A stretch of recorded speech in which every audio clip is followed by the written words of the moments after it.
Realignment हो रही है मिडल ईस्ट की। जापान और कोरिया ने, जो अमेरिका के एलाइज हैं, उन्होंने ईरान से डायरेक्ट बातचीत किया कि जनाब हमारा क्या कसूर है, हमें तो तेल देना शुरू करें। इंडिया बीच में फंस गया है, इस मसले पर साथ देते, नेतन्याहू का साथ देते देते अपनी सारी पोजीशन गवा बैठा है। तो रीजनल अलायंस से रीअलाइन हो रहे हैं। तो आई थिंक फेस सेविंग किसी ना किसी तरीके की दोनों मुल्क चाहेंगे, मोर ऑफ ऑप्टिक्स। लेकिन खुदा ना खास्ता वर्स्ट मैं देख पा रहा हूँ, जो आखिरी जुमला मैं कहूंगा वो वही कि अमेरिका कोई ऐसा शो ऑफ करने के लिए ना स्ट्राइक करे जिसमें उसको टेक होम के लिए कुछ सेटिस्फेक्शन चाहिए हो कि हमने वो जो आखिरी अटैक किया उसमें हमने बहुत सबसे ज्यादा सीरियस ब्लो किया।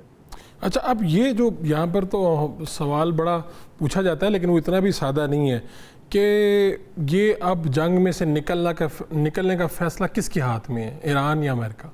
तो इसका क्या वैसे जवाब देंगे? वैसे ये सवाल बड़ा सादा नहीं है।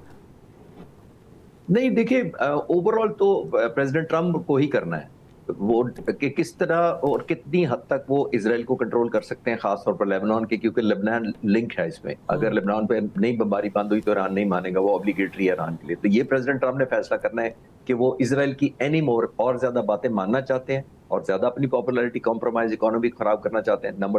नंबर टू ये है कि ये तो किसी से उन्हें अच्छा मशवरा ही मांगना ना कि मुझे फेस सेविंग कौन सी मिले तो मैं ऐलान कर दूं।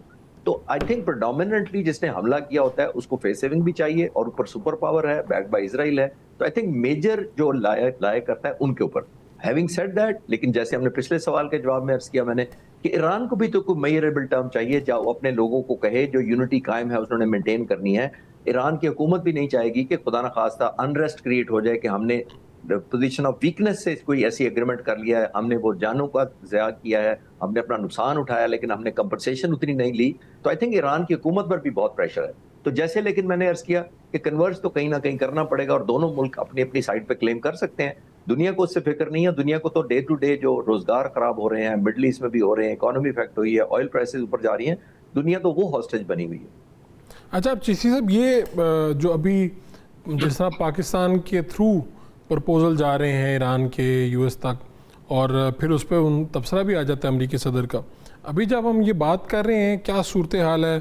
ख़ास तौर पे क्या आपको लगता है जिस तरह से तजावीज़ दी जा रही हैं, इसका मुस्तकबिल क्या होगा? देखिए, पॉसिबिलिटी तो है कि अल्हम्दुलिल्लाह एक न्यू फाउंड हमारा प्रेस्टीज, जो हमारा स्टेटस मिला है पाकिस्तान का, वो दुनिया मान रही है। हम तो पिछले साल मई में यही दिन थे जब हम लीस्ट रेलेवेंट थे इंडिया के पॉइंट ऑफ व्यू से। हम तो रेलेवेंट ही नहीं थे दुनिया में कहीं, हम तो सो कॉल्ड दहशतगर्द थे इंडिया के बकौल। तो हमें तो सबक सिखाया था उसने 6 तारीख की रात को आकर। तो कहाँ से हमने एक साल में ट्रेवल शुरू किया, और अब हम एक मोस्ट रीजनल स्टेबलाइजर के तौर पे नहीं है, most wanted global stabilising force के तौर पर सामने आए हैं।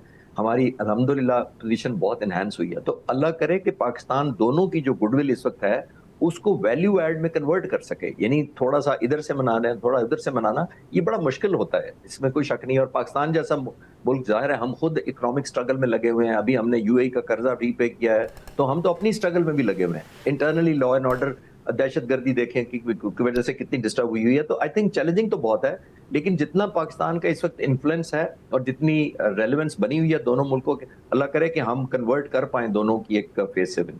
वो आपने सुना होगा डेफिनेटली, वो अमेरिकी सहाफ़ी ने उन्हें कोशिश तो की है अमेरिकी सदर को छेड़ने की, पाकिस्तान के हवाले से सवाल करके, लेकिन उन्होंने आगे से फौरी कह दिया कि नहीं, वो फील्ड मार्शल बहुत अच्छे हैं, वज़ीर आज़म भी बहुत अच्छे हैं। तो इसका मतलब है कि फ़िलहाल तो जो आपने कहा ना कि इस वक्त तो हमारा जो इम्प्रेशन है, या जो हमारी से कहा जाए, वो तो ऐसी है कि पूरी दुनिया हमें देख रही है, अमेरिका ख़ास तौर पर हमारी बात मान रहा है, वैल्यू कर रहा है। मैं उस रात को एक चैनल पर था और 1 घंटे बाद अमेरिका की जो बयान था प्रेसिडेंट ट्रम्प का, जिसमें कहा था मैं सिविलाइजेशन को तबाह कर दूंगा, तहजीब खत्म कर दूंगा ईरान की। मैं 1 घंटा पहले चैनल पर था, तो जो होस्ट थी उन्होंने मुझसे पूछा कि 1 घंटे बाद तो तहजीब खत्म होने जा रही है, तो आपका क्या तजिया है? तो मैंने ये कहा था, अल्लाह ने सच साबित कर दिया। मैंने कहा था कि शायद सीज फायर हो जाए। तो बड़ी हैरान हुई, उन्होंने कहा अमेरिका तो 1 घंटे बाद बमबारी करने वाला है, तो कैसे होगा ये? तो अब मैंने कोई प्रेडिक्शन नहीं की थी। मैंने क्या कहा था? मैंने कहा था कि प्राइम मिनिस्टर ऑफ पाकिस्तान और पाकिस्तान आर्मी चीफ रिक्वेस्ट करेंगे प्रेसिडेंट ट्रम्प से कि आप काइंडली तहजीब और सिविलाइजेशन को जो तबाह करने की थ्रेट है वापस ले लें और सीज फायर करें और मौका दें मुज़ाकरात को। और 1 घंटे बाद अल्हम्दुलिल्लाह वो हो गया। तो इतनी इन्फ्लुएंस तो मेरे जहन में भी थी कि पाकिस्तान की और हमारे फील्ड मार्शल की है, तो वो आगे कन्वर्ट हो सकती थी। तो तभी मैंने भी उसी पे बेस करके, तो अभी भी अल्लाह करे अगर वो प्रेसिडेंट ट्रम्प उसको, और प्रेसिडेंट ट्रम्प दुनिया के कितने लोग हैं इस वक्त रह गए जिनको वो ब्लाइंडली इस तरह वो ऑनर करते हैं।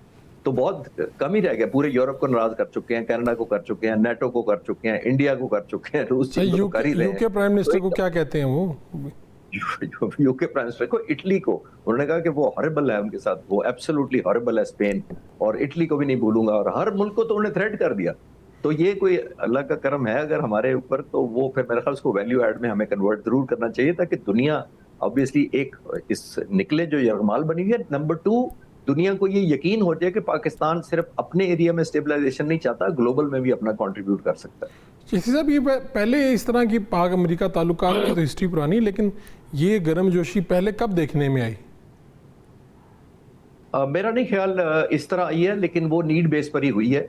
बड़ी विजिबल नीड्स होती थी। आप देखें सेंटो सीटो के जमाने में हमें F-36 जहाज दिए गए थे, अमेरिकन F-1